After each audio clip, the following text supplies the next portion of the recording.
All right. Thanks again, everyone, for joining. My name is Hannah Locke, and I'm the program manager that supports the innovation support strategy, and joined by our team member, and I'll let you introduce yourself. Great. Hello, everyone. I'm Colleen Alabi, and I am one of the Innovation Supports team members as well. And I am also the Deputy Director at Mother Africa. Look forward to talking to you all today. Okay, so today's information session is around the Prenatal to 5 Community Designed Program Development Pilot Workshop Series. Quite a mouthful and hopefully descriptive in the title, but we're gonna have some time today, obviously, to share with you a little bit more around what that is. So I'll just provide a little bit of background information around Best Starts and the Prenatal to 5 Innovation Strategy. Colleen's going to take us through more detail around the workshop series itself. And then I will share a little bit more information around the participation application and selection process, participation expectations for those who are selected, and then throughout and at the end too, we're here to answer any questions that you might have. So feel free at any point to come off mute. You can also do a little Zoom, raise your hand. We'll keep a lookout, or to add any questions in the chat. So we'll try to keep them out there as well.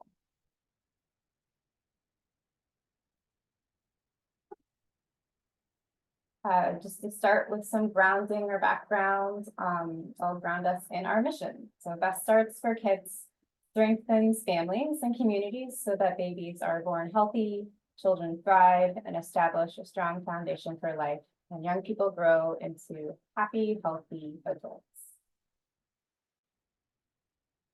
At Best Starts, we seek to lead with our values. We strive to center equity, moving towards meaningful change for those communities whom we see the greatest disparities as a result of systemic oppression. We are community-oriented and value transparency as a way to be in trusting relationship with community.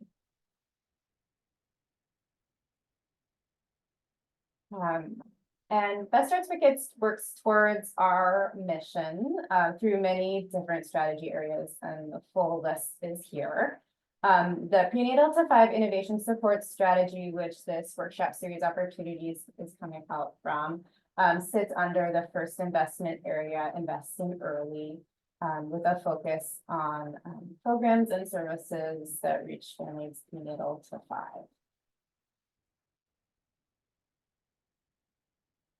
So what is the Prenatal to 5 Innovation Support Strategy? The work that we lead is really aligned with Best Starts for Kids focus on investing in the design, development, and implementation of innovative community-led programs. These programs aim to address community-identified service gaps and address disparities deepened by lack of access to responsive services. Innovation supports focuses on increasing a program's capacity in the initial critical early phases of design, development, and implementation. To date, much of the work that this strategy has done has focused more internally with our current Best Starts funded programs, working in that community design area for the Prenatal to 5 areas. This opportunity today that we're sharing about, which includes the application process, a stipend and participation in a workshop series, is extending that opportunity outwards for those not currently funded by Best Starts for Kids.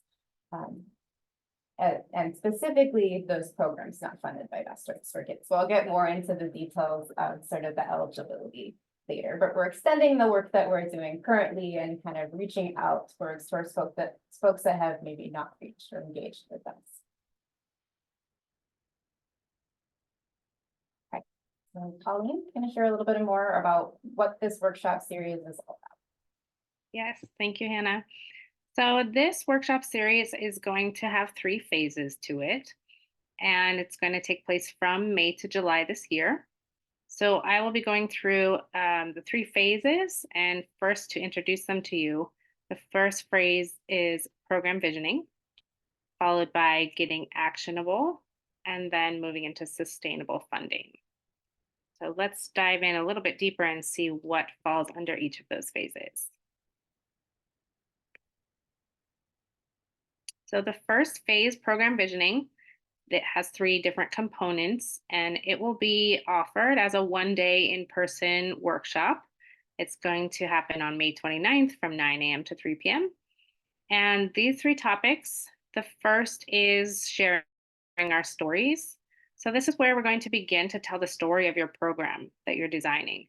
And this will help you in the future so that your current staff or future staff and others on your team or partners can understand the program, who's involved in it, and what it entails.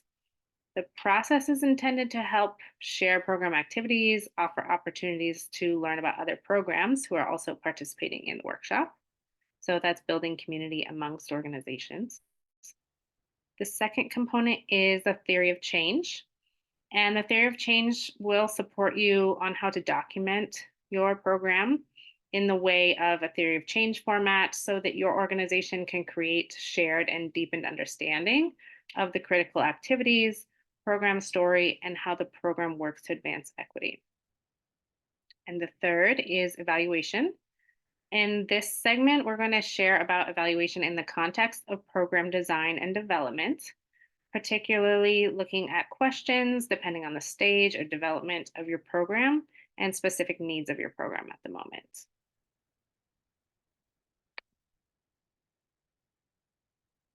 Then moving on to phase 2, this is the getting actionable phase.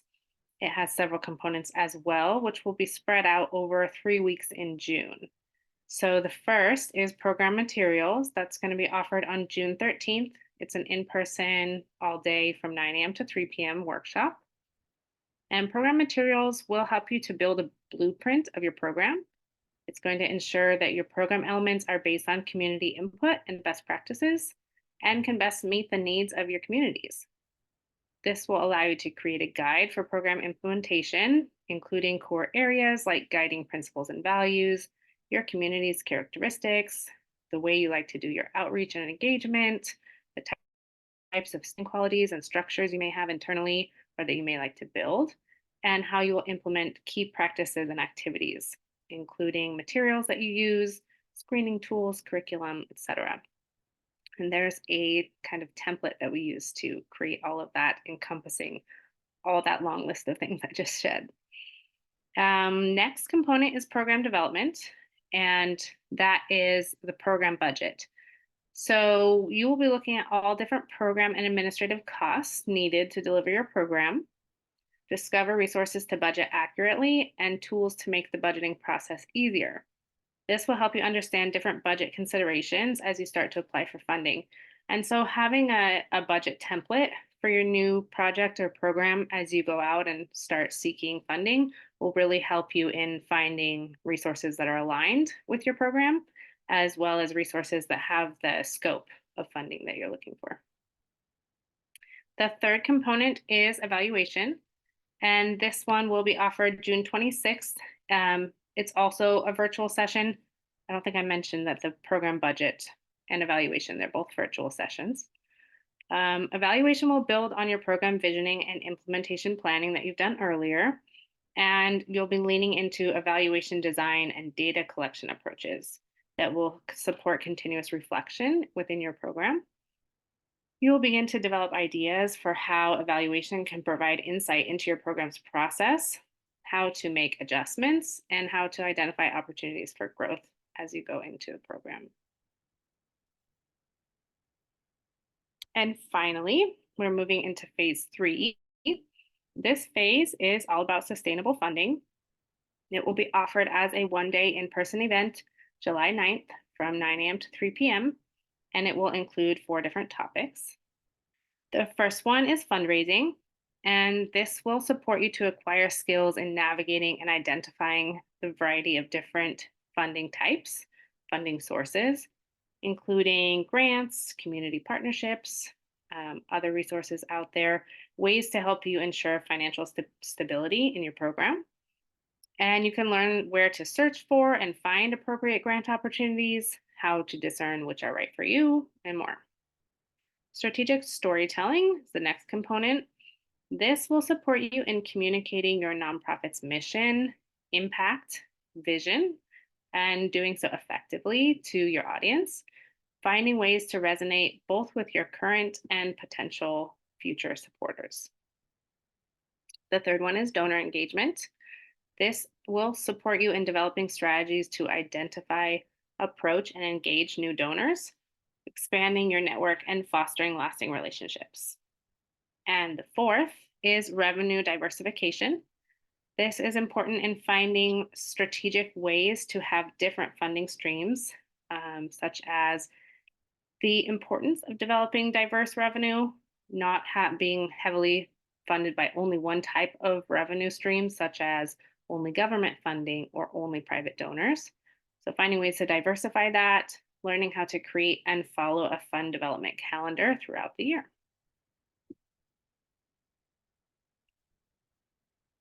Hannah, back to you. Thanks, Holly. Okay, let's see. Jumping into the application itself, which many of you have already seen because you found the Zoom link here. So the participation application is where you'll find all the information that we're sharing today and even more details. So I'm just going to go over sort of the high level important pieces to note for the application and selection process. So for the workshop series, we are developing a cohort, and the participant capacity or the ideal cohort is 12 program teams. So that's how many we will be selecting. Applications have opened on February 14th and will close with a submission deadline of March 27th. And as Colleen just shared, the workshop series will start from May to July.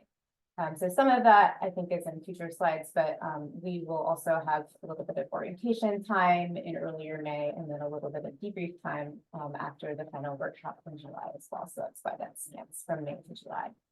And there is also an optional participation stipend available for up to $5,000 per team that would be participating together on behalf of one program.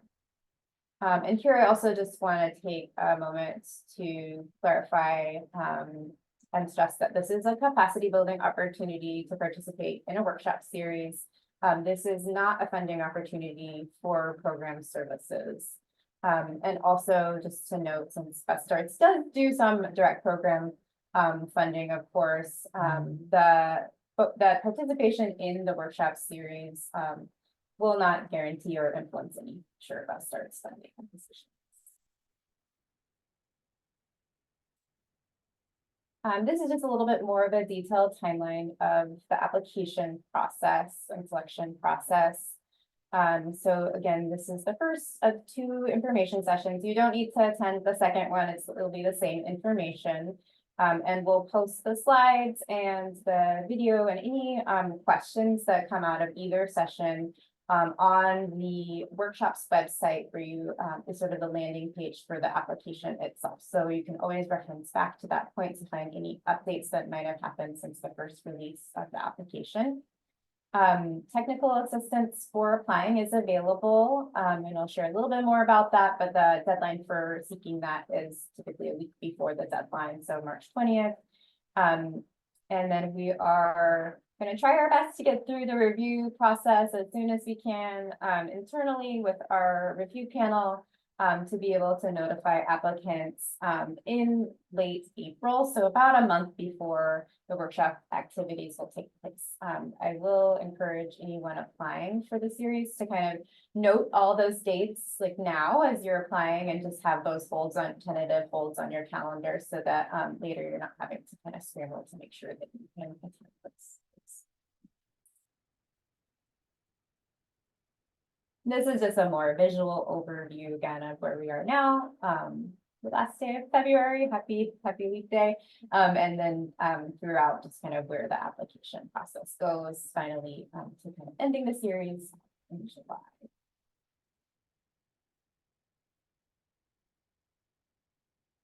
Sorry, I missed a question in the chat there. Will the stipend be awarded to the individuals participating or the organization? That's a great question. So the up to $5,000 is for the organization. So the application will be for one per organization, which would include kind of multiple individuals participating.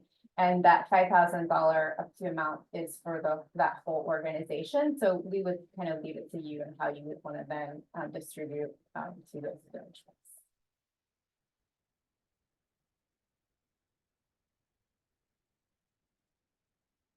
A quick overview of the selection process. So the process will include an initial administrative review to check for eligibility. And then all applicants that meet those eligibility requirements will move on to be read and reviewed and rated by a review panel, which consists of community members, folks represented from King County Council, as well as Best Start staff. And the rating or scoring system, which is more outlined in the larger document itself, will be using a high, medium, and low rating or scoring approach.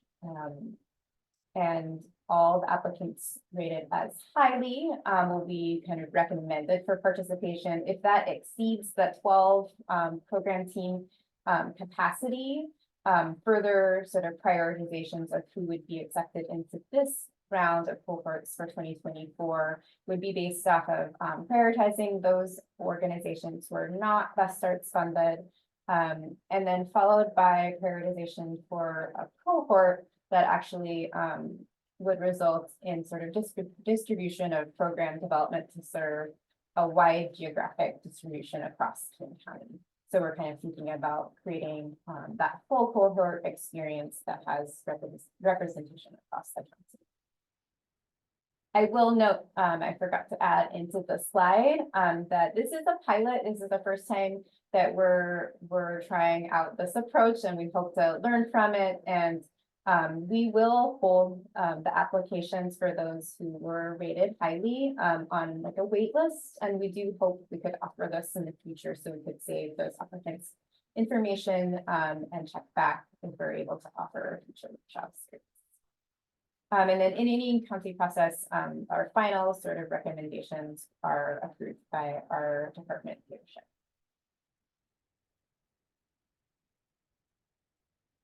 Who is this workshop series for? So we invite small nonprofits, small for-profits, community groups, coalitions, and community-based BIPOC-led organizations to apply. The minimum eligibility requirements are that the program itself, first is to be developed, is not currently funded by Best Starts. So Best Starts funded organizations are welcome to apply, just not for the Prenatal to 5 program that you may already be seeking funding. And the primary reason for that is that those programs can already access these supports directly, and so don't need to participate in this opportunity. The applicant or applicant's program or organization should have the capacity to create a team of 2 to 4 individuals that can participate fully in the workshop series, which is really attending all the workshops. And then, as I mentioned, since this is a pilot, we're also interested in evaluating and learning about this opportunity. And so there are some evaluation activities as well that are kind of outlined in some of the requirements, participation requirements that I'll share a little bit later. And finally, the program or service idea that you're hoping to further develop through the series should intend to serve families prenatal to 5 in King County, and is in this phase of either an idea that's like on its way to implementing or in early implementation phase. So those are ideation, preparation, and early implementation phase. I know that's some jargon, but there is a slide here that kind of outlines what that is. And so hopefully if you have an idea or a program that is getting started and in this early phase, the hope you'll see in the application is that you can identify for us kind of where you're at. And then here also, if it's not quite an idea, you're more like doing some community needs assessment, so listening to community and haven't really developed that idea. Or if your program has been running for 2 or more years and you really have the guides that you've already created and are smooth implementation, then we're not recommending those programs to participate, really, because it wouldn't be as meaningful of a process for you to go through.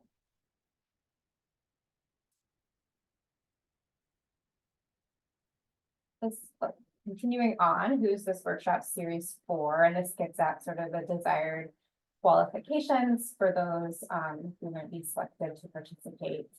We're looking for readiness to engage in this workshop series or the program development, capacity, opportunity, readiness to further develop the Prenatal to 5 program while centering community, and that the Prenatal to 5 program to be developed, again, will address an unmet need in county.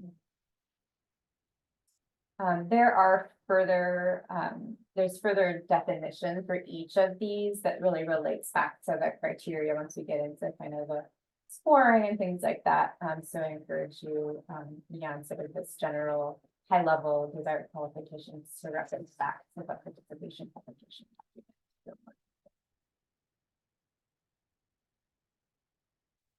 And then how to apply to participate.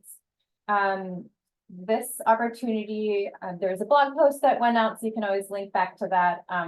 So it's up on the blog, but the workshop is posted on Best Starts Workshops webpage. Hopefully you've heard of that before. If not, there's lots of other really neat opportunities that which often many of which are open to the community.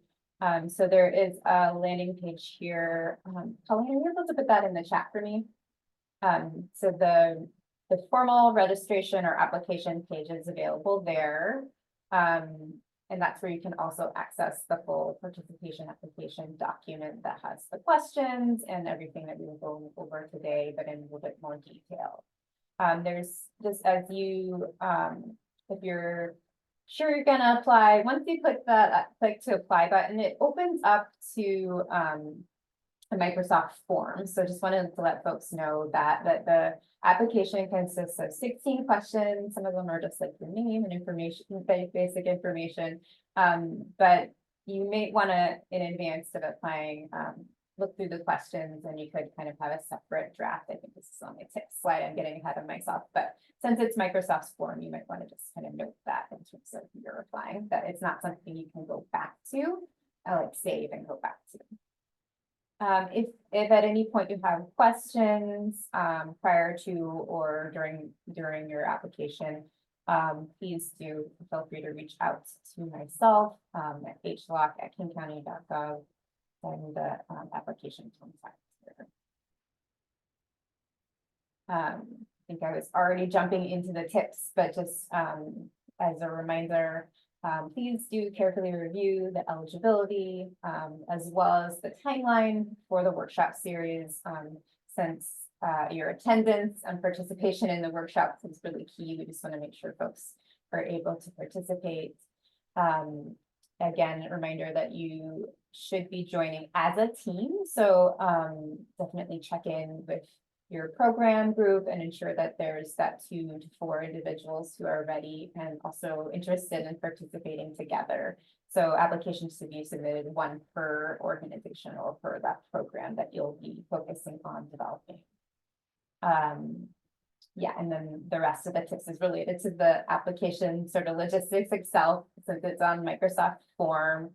I think you can keep the browser open, but I would just recommend to you to maybe copy the questions which are available in the document and then have a separate document with your responses so that it's a bit easier to transfer into the form itself. And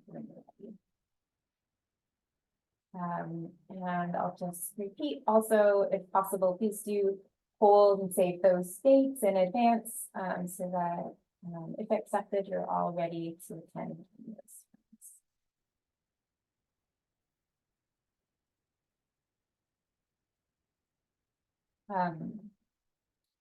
Another reminder that that you can review the questions along with the rating criteria that's available as an attachment sort of at the end of the full participation application document.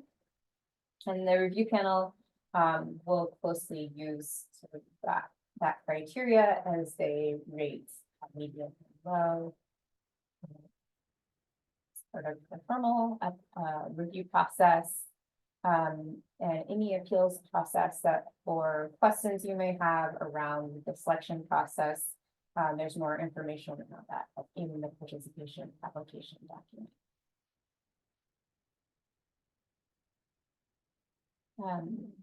I may have mentioned this as well through the timeline, but there is application assistance available for this opportunity. And so we do encourage folks to reach out to a technical assistance provider. See, Colleen, are you able to put that in the chat as well? And I know we have some of the TA providers on the call today too, so feel free to introduce yourselves if you'd like at this time. Hello, I'm Catherine Berenti. I'm under the Crux umbrella, you'll see in that list. But there's several of us providing technical assistance and would encourage anyone, whether you've written grants before, or if this is your first one, to reach out to us. There's, like Hannah said, there are a number of things that we can do to help you put your story front and center and make that really clear to the readers. We want to make your story pop. There are a number of things we can do up to the actual writing of the grant. What I find I tend to do a lot of is sort of reading versions. And so a couple of tips, no matter how many times you've written a grant, I would really recommend planning for 2 or 3 drafts. It often takes a while to get it massaged. So build in that timeline, and as early as you can get going, the better. If you don't need that time, great. But oftentimes I see a lot of people getting up to the very end, really scrambling. So you don't want that to be you. So just kind of build in that timeline. Your TA can help work out a timeline with you, just to make sure you're getting it in. This one's not a super hard one, but it's going to require you to be thinking about what you want to do and putting that on paper, and that takes some time.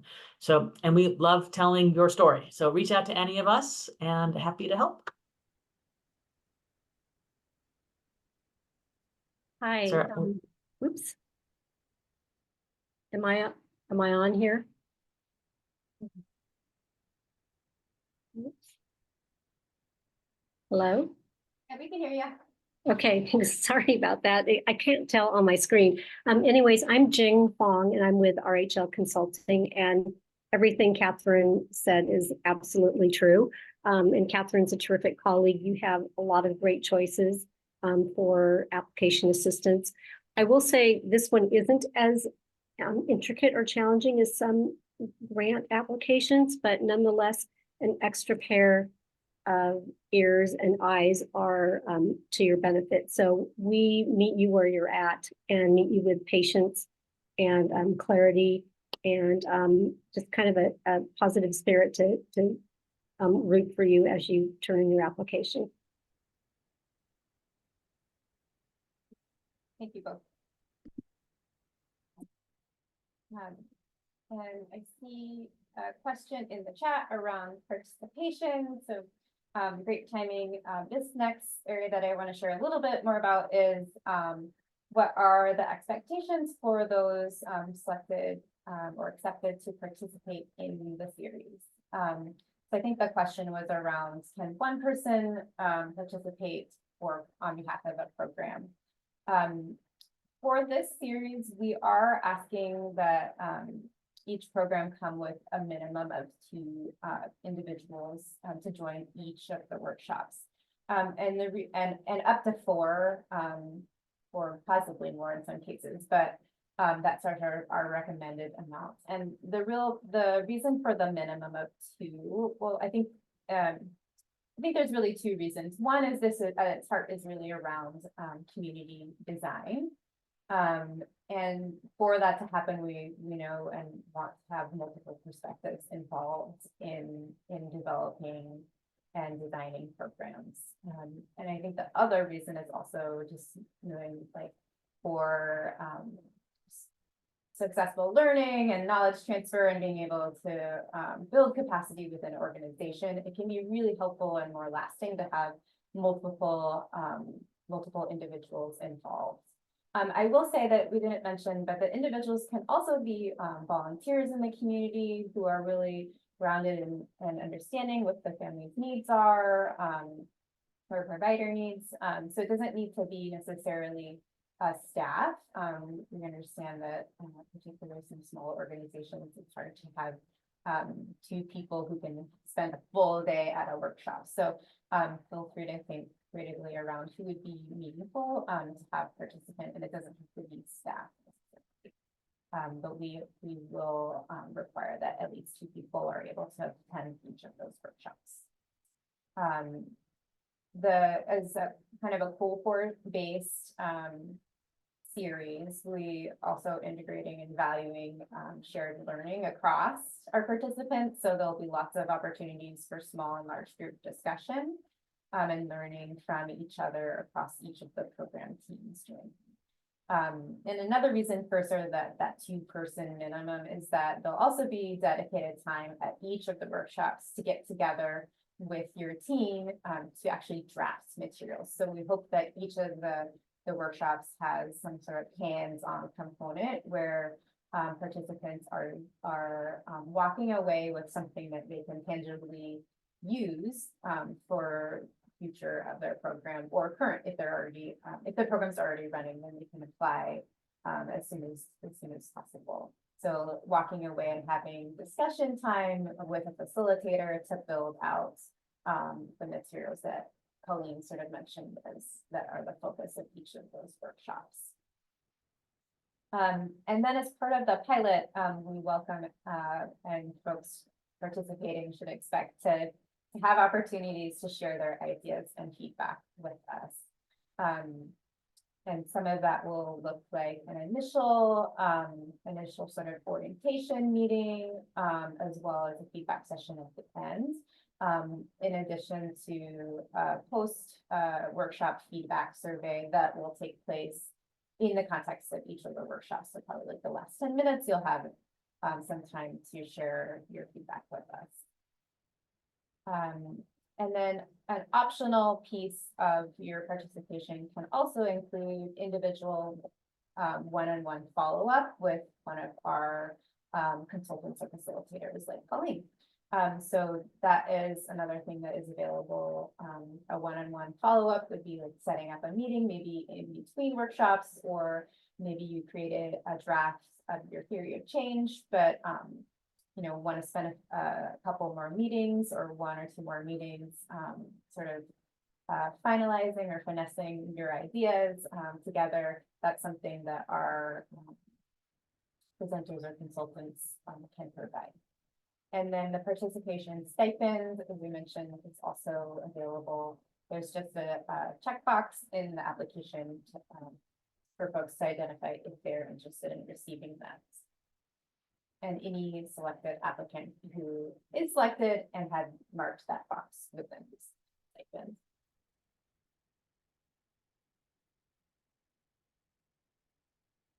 I just wanted to know a few more details around those receiving the stipend. Since there would be funds coming from the county, we would draft a letter of agreement. And at the very end of the participation application, the last attachment actually has a draft of what that letter of agreement would look like. So that contract with King County.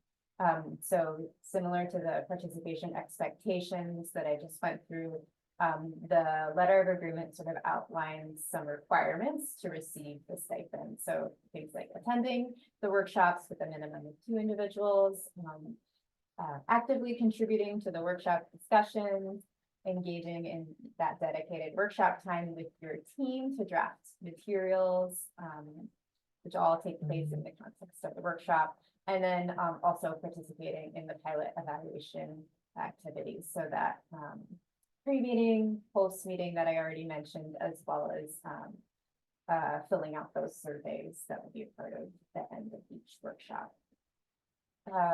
Just logistically, we will do the work of tracking attendance, There won't be any requirement to invoice the county. We would just track the attendance, and then there'll be 2 payments made throughout that May to July timeline to the organization.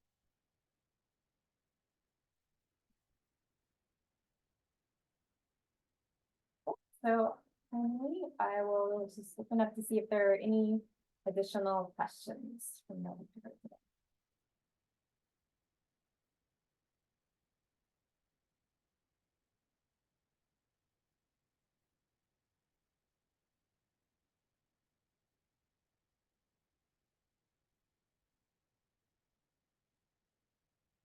Okay. Well, if there's no additional questions, we can go ahead and end today's information session. Again, you can reach out if anything comes to you, question after today's session. Feel free to email me, as well as check back to that workshop's website to see. We always post Q&A that comes up from the workshop info set, excuse me, from the info sessions or directly through email. So if you don't have any questions, others might, and you can always go back and read those. So thank you all so much for joining today. And hope you have a great afternoon. Thank you all. Thank you.